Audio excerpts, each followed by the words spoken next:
தனுசு லக்னத்துல பிறந்திருக்கிறீங்க. சனி பகவான் எப்படி இருக்க வேண்டும்? 2ஆம் ஆதிபத்தியம் 3ஆம் ஆதிபத்தியத்தை பெறுகிறார். 2ஆம் ஆதிபத்தியத்தின் மூலியமாக தனக்கு வரக்கூடிய குடும்பம் எப்படி இருக்கும்? குடும்பத்துல பணம் எப்பயுமே இருக்குமா? கஜானா வார்த்தைகளை எப்படி ஜாதகர் பிரயோகப்படுத்துவார்? தனுசு லக்னக்காரர் ஆள் பாக்குறதுக்கு கௌரவமா இருப்பார். ஆனா வாயில இருந்து வரக்கூடிய வார்த்தை, அவருடைய வார்த்தைகள்லாம் ரொம்ப சகிக்க முடியாத அளவுக்கு இருக்கிறதுக்கெல்லாம் இந்த 2ஆம் இடம் தனுசு லக்னக்காரருக்கு 2ல சனி தனித்து ஒழுப்பதுதான். இப்ப இந்த 2ல சனி எப்படி இருக்கணும்? சனி எப்படி இருக்கணும்?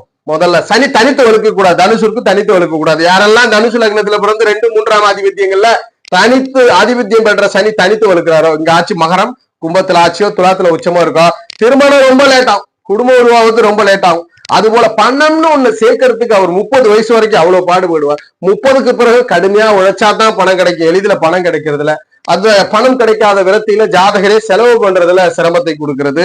அது போல ஜாதகர் மனதில் எதை சொன்னாலும் பிறர் மனம் துன்புறுன்ற ஒரு எண்ணமே இல்லாம உடனே பிரயோகப்படுத்திடுவார். அதுபோல 3ஆம் ஆதிபத்தியம் பெறதுனால உடன் பிறந்த சகோதர சகோதரிகளால் ஆதாயம் இல்லை. எப்பயுமே ஒரு பிரச்சனை, நல்லாதான் போயிட்டு இருந்தது, ஏன் எதனால பிரச்சனைன்ற தெரியாம இருக்கும். அது போல சமூகத்திலே பிறருக்காக அக்கறை கேட்காதவர், எந்த முயற்சி எடுத்தாலும் அதுல டிராப் இருக்கும். அப்ப சனி தனித்து கொடுத்தா இந்த பிரச்சனை ஆதிபத்தியங்கள்ல இருக்கும். ஆனா இந்த சனி புதனோட தொடர்புல இருக்கிறார், குருவோட தொடர்புல இருக்கிறார். நல்ல பலன். புதன் குரு செவ்வாயோட தொடர்பு, இதெல்லாம் யோகம்.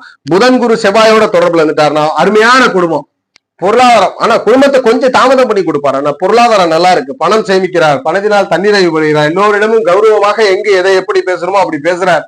அந்த அறிவாற்றல் இருக்கு, வற்றாத செல்வங்கள் இருக்கு, அடிப்படை அறிவுகள் இருக்கு, சகோதர சகோதரிகளால் ஆதாயம் உண்டு, செய்யும் செயலுக்காக சமூகத்துல பாராட்டு பெறுகிறார். அது போல எல்லோரிடமும் இனிமையாக பேசக்கூடிய அந்த பேச்சாற்றலையும் ஈஸியா ஒருத்தரை மெர்ஜ் பண்ணக்கூடிய ஆற்றலையும் கொடுக்குது. அப்ப இந்த 3ஆம் இடத்தின் வாயிலாக ஜாதகர் புகழ் பெற்றுறார். இல்வாழ்க்கை சுகம் கிடைக்குது, குடும்ப சுகங்கள் கிடைக்குது, பொருளாதாரம் கிடைக்கிறது, அறிவு கிடைக்கிறது.